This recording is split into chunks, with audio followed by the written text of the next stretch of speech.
Alright guys, well, we're here at the Habilis Bushtool booth, and they're going to explain some of their knives and what they're doing here and how long they've been here. So go ahead and introduce yourselves. My name's Andy Beard. I've been with Habilis since it started. I'm Stephen Staten, the owner of Habilis, and of course since before it started. So how long have you guys been coming to this event? Actually, Dave invited us for the first time in 2010, and we've been to all but one Pathfinder gathering since then. So yeah, what is this event for you guys? Honestly, it's like a family reunion. Really, it's like a homecoming. A lot of our friends are part of the Pathfinder group, so we really just enjoy being able to talk to everybody face to face and have some friendship and sell some knives too. It never hurts. Absolutely. Yeah. Well, you guys have got some wonderful knives on the table. Can you show us some of your products? Sure, absolutely. All right, so what do you guys got for us today? And I just thought we would start with the first knife that the company ever did, which is you the guys are Bushtool. pretty much known for. Great knife. It is what the company was named for. It's just an all-around knife. It was intended to do all kinds of outdoor skills, especially primitive skills, and do them well. And it's really the flagship. The rest of the knives kind of work as complements to this. We built around, to companion that knife. Right. We do some small companion knives that can be used as spear points or as skinners, like the feral hunter or the nomadic hunter. And they actually can be attached onto the Bushtool sheath. Piggyback. And then we do a larger version now called the SRT, the Self-Reliance tool. It's a little bit longer, it does have a choke-up choil. Also has the ability to have things attached to its sheath. And we have started doing a couple of more traditional knives like the Nesmuk or the Trilling Point from a Wanderer. And then we always have our signature pieces that are totally unique to us. Like this is our new, we call it the Luck. That stands for Light Utility Camp Knife. Just a lot of purpose-built pieces or ideas in it, in a very lightweight, backpacker-friendly package. Alright guys, so this is the Habilis Bushtool, and we're going to talk to them about exactly what the inspiration were for some of the design features in here. So if you could explain some of the design features that you guys were thinking about when you designed the Bushtool itself. Sure. Of course, we wanted a medium-sized field knife, so it wouldn't be overly bulky, but we did want it to be able to be a good chopper, because chopping saves you energy, which translates to a much easier experience in the outdoors. So we gave it a beefier blade than what you typically see on some bush knives. Did give it a continuous curved cutting edge so that it's a better chopper and it's better at working in meat and vegetation because it has a natural bite to it. Then we wanted to do an inline point, so we basically made a spear type blade where the point was in the center of the mass of the blade for boring and cutting small holes. Yeah, with my experience with this knife, a bow drill divot is absolutely nothing to make. I mean, this will knock those out in no time flat. And it doesn't put you in an awkward wrist bending, right? Exactly. Because it is in line.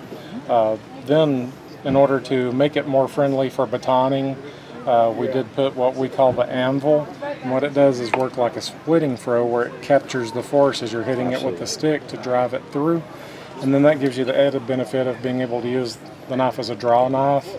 And also you can lock this in when you're doing a bow drill set. When you're using your pivot here, you can lock this into your shin to give you another point of contact and make you even steadier in your use of it as a bow drill handle. Okay, and obviously this is a ferro rod striker. Ferro rod striker. It will also work as a scraper to do the hardwood foreshafts for arrows. And the good thing about having a ferro rod striker, like a half moon like that, not just a flat surface like that, is that you're making contact with more of that ferro rod at that point. So you're getting more of a strike per your efforts. Correct, and it also helps to channel all of your sparks into a single area where you're getting the hottest spot possible on your tinder. And when you use that reverse grip, all of it guides into exactly where it needs to be. All right, well, talk about a little bit about that grind, because that's not just a normal saber, I'm sorry, Scandi grind. Correct. What do you got going on there? Yeah, what we do is we do use a basic Scandi grind, but then it does have a secondary bevel. What that does is toughen up that edge. Scandis are wonderfully sharp, but they also wear out extremely fast because you have such a thin edge. But by adding that secondary bevel, it toughens it up, gives you a longer life. But the added benefit is, since we've started with what is basically a Scandi grind, once you've sharpened this knife 3 or 4 times and it's getting a steeper bevel, you can come back and sharpen the knife just like a traditional Scandi, put your secondary bevel back on, and you can keep using it until basically all your material's gone. Awesome, awesome. And where with a flat grind, once it reaches that point, it's time to get another knife. Right, right, and that's going to be several years down the line anyway. Mm-hmm. So what about the pommel here? Just... Yeah, there again, just to add utility, it does give you something that you can break up tinder with. It is left slightly sharp on the edges so that you could use it to scrape out a spoon or a bowl. Basically, I tried to add utility in every part of what I could on the knife. Now, is that G10 or is that micarta? Mm-hmm. This is G10, and the reason that we like G10 is because of the fire bearing. G10 is extremely resistant to wear and heat, so actually the more you use this for your bearing, the smoother it'll get and the better it will perform. Okay, okay. Cool. And G10 is resistant to chemicals, temperatures.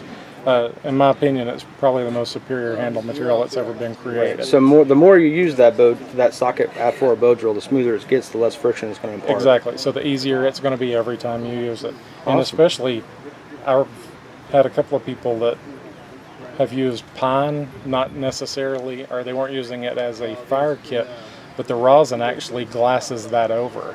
Oh, and there okay, again, you okay. get even smoother, faster response to your hard work when you're trying to develop that coal. Right, so basically the less friction you impart there, the more friction you're going to impart on your actual hardcore. Exactly. Just like any machine, you want the motor, which is you, to work the least and put the work on what it is you're trying to accomplish. Well, it seems like that was the inspiration for the knife in whole. You know, you wanted this to work as efficient for the person as possible, so they would, you know, they're doing the job as efficiently as possible. Absolutely. Yeah, and then there's other things like having the larger flat areas because of using that top grind. You can use this as a hammer spot. We've driven tent stakes, busted walnuts. I mean, it's just, there's an endless variety of ways of using the knives because they're not over-designed, but they do a lot of things extremely well. Right. Now, this isn't like one of those knives that's a jack of all trades and a master of none. I wouldn't really call that what's going on here. This has several key features that just helps you with the task that you have at hand. Exactly. And a lot of the features were not necessarily originally designed. Like, this was never my thought to make it as a handhold.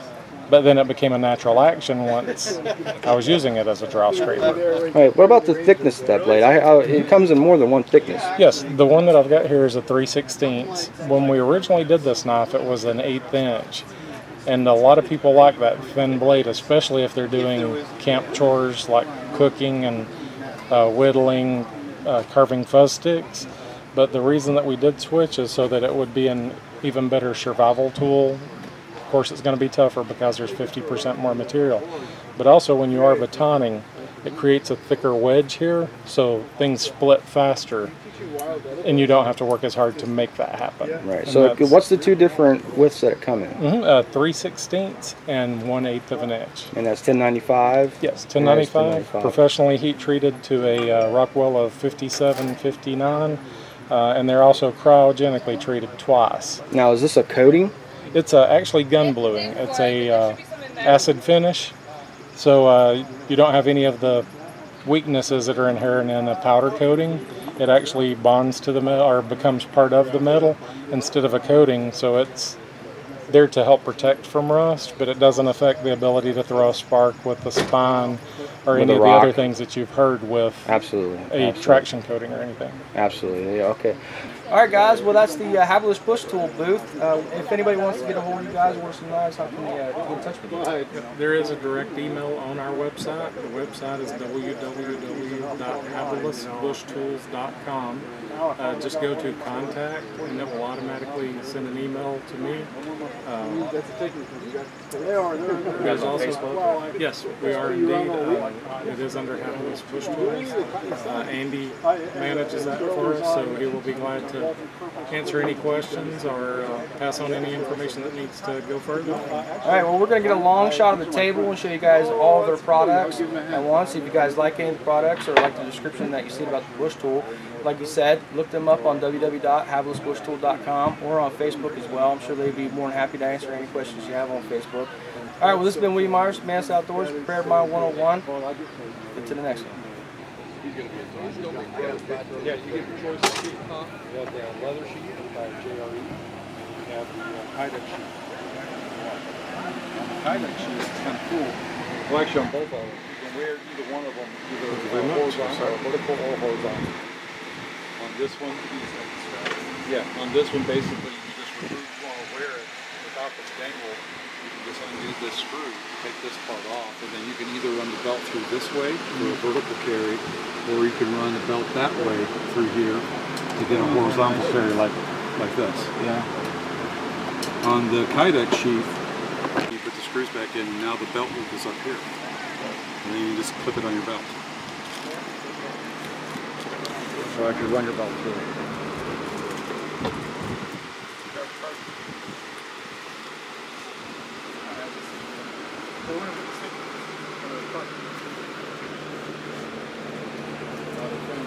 That's nice. That's a nice thing. All right, well, this will be... Whoops. Outtake. 3, 2, 1.